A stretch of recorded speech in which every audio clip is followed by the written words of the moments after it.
Hey everybody, Bobby Mar here, and welcome to my weekly Periscope. Today with SeizeYourPassion, we're going to talk about how to build your tribe. Hello everybody, my name is Bobby Umar. I'm a four-time TEDx speaker and Inc. Magazine's top 100 leadership speakers, and welcome for my weekly Periscope on Seize Your Passion. I do this with SeizeYourPassion. You can view all the previous videos at SeizeYourPassion.com/stream. And I'm here because I help entrepreneurs, I help leaders, I help people in their careers to help build a better brand for themselves, to have focus, clarity, and impact. And so I'm thankful to have you guys here.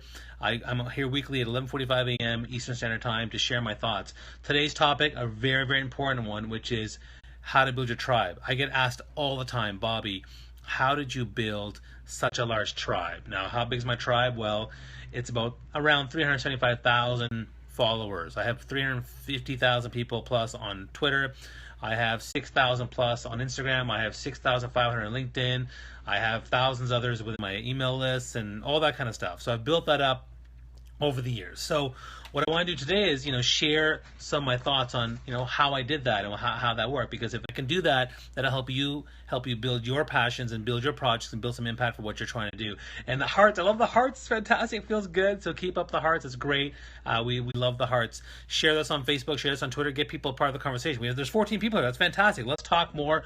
Let me share my thoughts. I have 5 main tips I want to talk about, but you can ask me questions below, and I'll actually answer as many things as you need me to help you with your businesses, your careers, your passions, your pursuits, your nonprofits, whatever it is you need to do. All right, so how to build a tribe. Now, I said before I gave myself, I'm from Toronto, Canada. Tell me where you're from. Say below where you're from. I want to hear where you're from. Are you from the U.S., from Canada, from abroad? Let me know.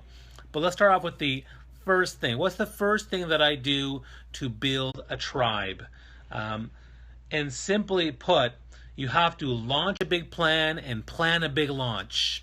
Very simple. Launch a big plan and plan a big launch. So you essentially have to have a big plan. What is the big plan that you're trying to do for your brand, for your cause? And I'll share a bit about my thing. So when I launched my business, it was going okay for the most part, but it was kind of slow.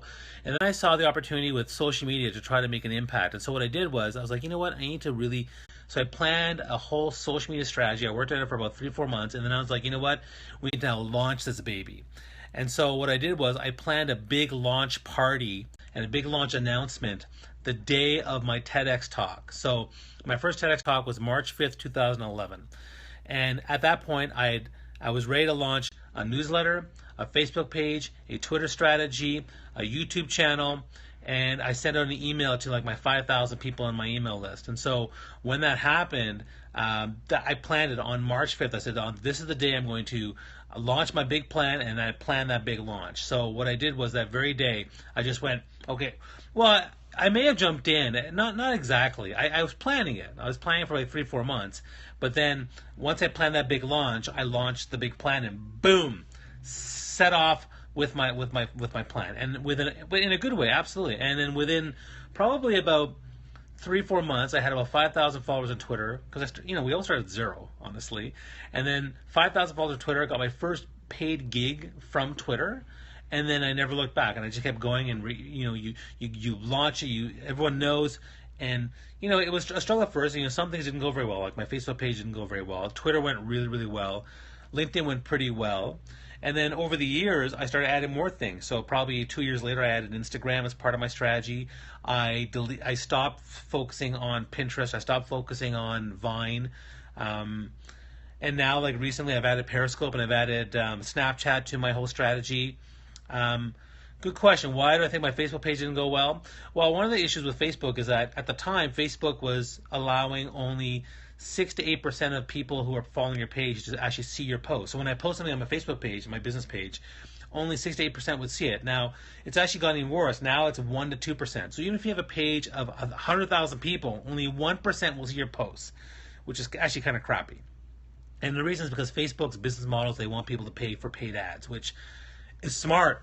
I mean, they're a business, so they're smart, so I get it. And so that's what they're trying to do. It made sense, but it's not an organic way to grow your business. You actually have to for Facebook, you have to use paid ads to target people. So I think that's really important. Here right now, Periscope is organic, Twitter is organic, so it's working. So, now I've been on Periscope for just a few months, and I have already 3,000 followers. So it does work that way. But again, whatever you're doing for your thing, you want to launch a big plan, and you want to plan a big launch and make sure everyone knows about it, and you build buzz around it, and you just go full throttle and just make it the best it could possibly be.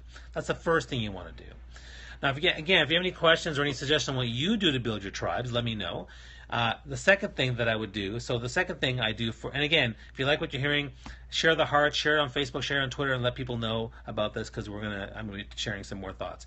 The second thing I do when it comes to building my tribe is I check in every once in a while.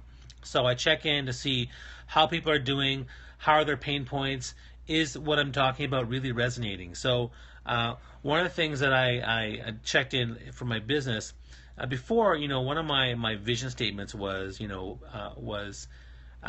inspiring, discovering, developing leadership in Generation X and Generation Y. And while that worked really well, I was checking in with people, and people are like, well, why is it I'm Gen Y? Why you focus on Gen X? Or a boomer would say, why do you exclude me? And I was like, oh yeah, okay, I'm excluding people. Maybe I need to adjust this. And so I check in every once in a while to get feedback, because my tribe. Your tribe are the ones who resonate with your voice and your message. Whatever it is. Like, you're trying to start a homeless shelter, you're trying to start a charity for young kids, you're trying to start a movement for entrepreneurs or speakers, or whatever it is you're trying to do, you have to check in. You have to check in with the people and make sure you're accessible to these people. So check in, get feedback, find out what's going on. There you go. Talking at McMaster had a huge impact. That's great. Oh, you learned about me. You learned about me through your son. Cool. That's awesome. But checking in once in a while. So for me, I was checking in and realizing that it wasn't working very well, my mission statement. So I started dabbling with different people, and then I came up with the whole idea of lost leaders, and that started resonating. People really loved it, and so I started rolling with that. And so lost leaders has been a core for what I've been doing.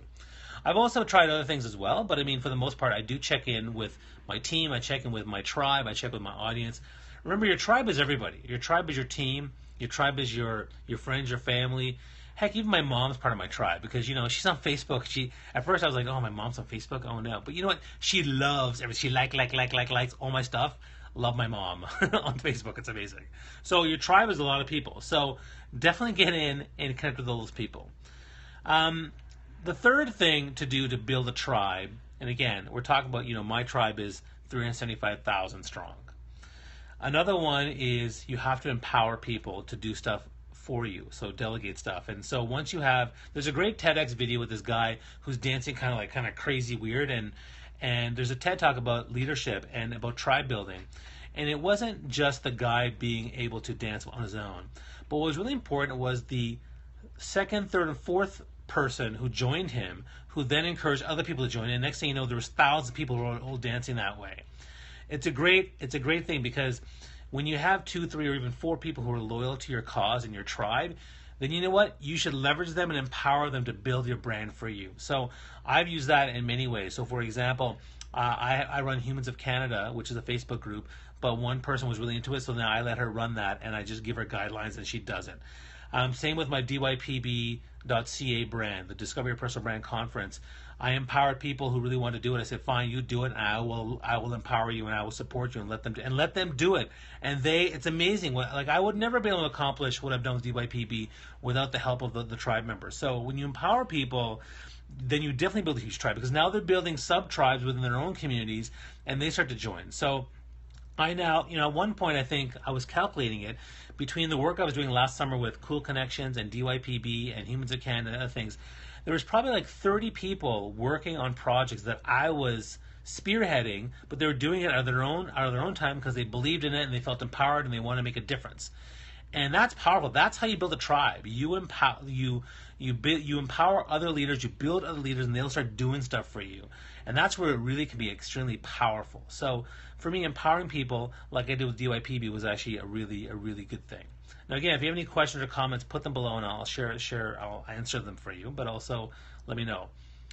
You get some of all, that's awesome, but do you ever go overwhelmed? Yes, I get overwhelmed. And when you get overwhelmed, that's when you need to cut projects or cut people, cut projects, organize yourself, reorganize yourself. I get overwhelmed all the time. In fact, last September, October, I was overwhelmed. I began to shut down, started doing nothing, didn't care, and yeah, I let people down. But when I finally came out of it, again, thanks for the hearts, appreciate that.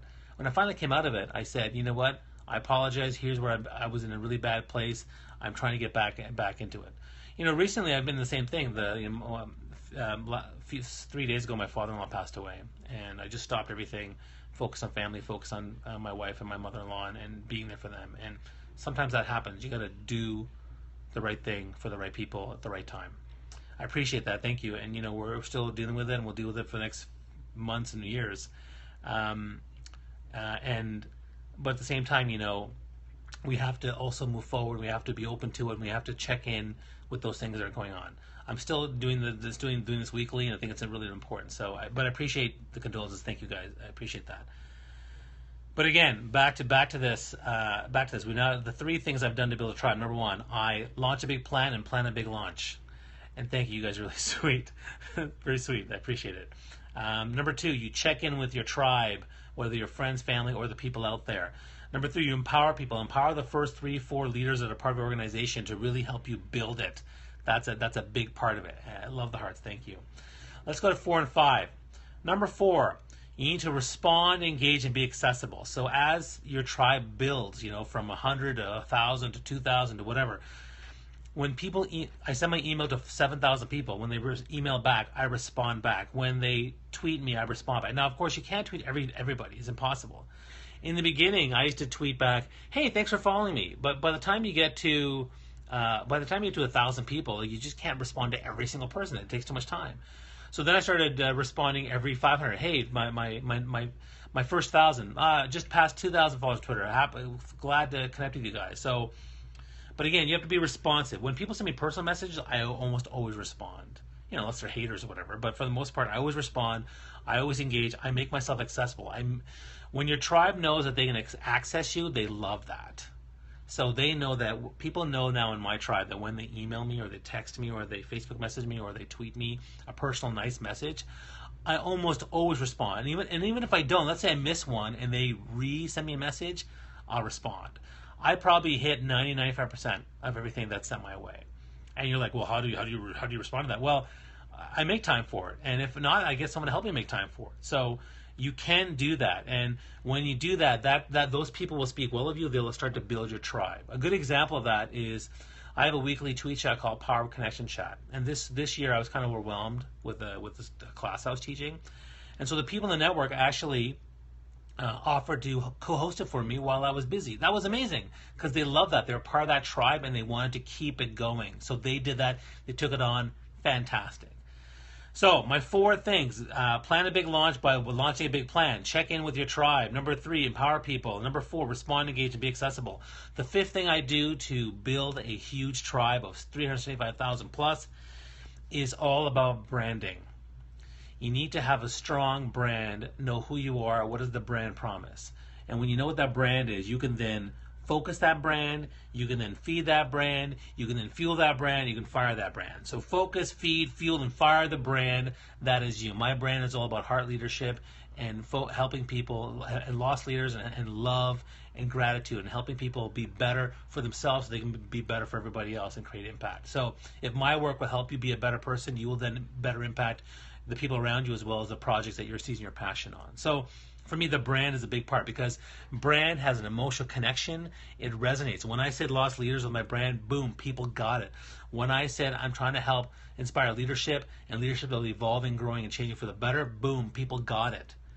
So your brand, my brand of heart leadership and authentic connection and relationships and networking is huge for people. So that brand can really make an impact for whoever is listening to and whoever you're trying to impact. So, because when you stand on a soapbox and you send out a branded message, people will start to come. Those people are your tribe, whether it's on Twitter or whether it's on email, whether it's on Facebook, wherever it is, they're your tribe, and you need to be mindful of that and always engage those people.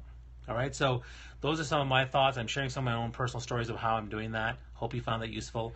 Again, if you want to share your thoughts and comments, join SeizeYourPassion.com/stream. You can share your questions. You can ask me questions here. You can hashtag Q4BobbyU with a question. Tag SeizeYourPassion, and maybe we can do a future talk on something you want. Yeah, thumbs up for my tribe. I love my tribe. I love you guys. You guys are amazing. Let me review the 5 things again to build a really strong tribe. Number 1, launch a big plan and plan a big launch. Number 2, check in with your tribe every month, every quarter, every half year, every year. Number 3, empower people, particularly the top 3 or 4 leaders within each subsection of your tribe. Number 4, respond, engage, and be accessible. You're welcome. I'm happy to give you the tips. And number 5, it's all about branding. So create a focus your brand, feed that brand, fuel that brand, and fire that brand up and make a huge difference for yourself as well as the people you're trying to serve. So that's my thoughts on that. I appreciate you. Join me again weekly, 11:45 a.m. I'm also going to start posting more Facebook Live videos on my business page as well as my public page. Thank you. I appreciate that. I try to be a heart-based leader. Everything I do is about heart. It's about love. And so it fuels everything that I do. So hope you found it helpful. Have yourself a great week. And I'll see you next week at 11:45 a.m. Take care. Bye-bye.